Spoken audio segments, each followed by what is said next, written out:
தமிழ் சினிமாவில் முன்னணி நடிகைகளில் ஒருவர் த்ரிஷா.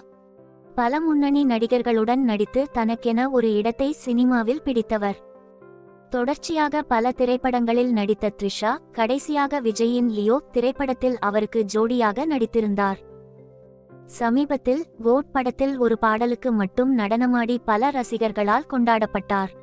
தற்போது இவர் தல அஜித்துடன் விடாமுயற்சி திரைப்படத்தில் நடித்து முடித்துள்ளார். இந்த படம் விரைவில் வெளிவரவுள்ளது. இதைத் தொடர்ந்து குட் பேட் அக்லி படத்திலும் அஜித் ஜோடியாக நடிப்பதாக கூறப்படுகிறது. ஒரு படத்திற்கு ₹1,00,00,000 வரை சம்பளம் வாங்கும் த்ரிஷா சென்னையில் அவர் வசித்து வந்த வீட்டை காலி செய்துவிட்டு தற்போது வேறொரு இடத்திற்கு குடிபெயர்ந்ததாக கூறப்படுகிறது.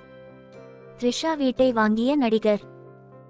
இதுவரை த்ரிஷா வசித்து வந்த வீட்டை பிரபல தமிழ் மற்றும் தெலுங்கு திரைப்பட நடிகர் பானு சந்தர் பெருந்தொகைக்கு வாங்கி உள்ளதாக சமீபத்தில் ஒரு பேட்டியில் கூறினார்.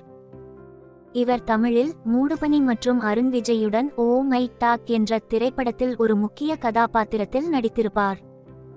தெலுங்கு, தமிழ், கன்னடம் மொழிகள் மட்டுமில்லாமல் பல தமிழ் தொலைக்காட்சி சீரியல்களிலும் நடித்துள்ளார் என்பது குறிப்பிடத்தக்கது.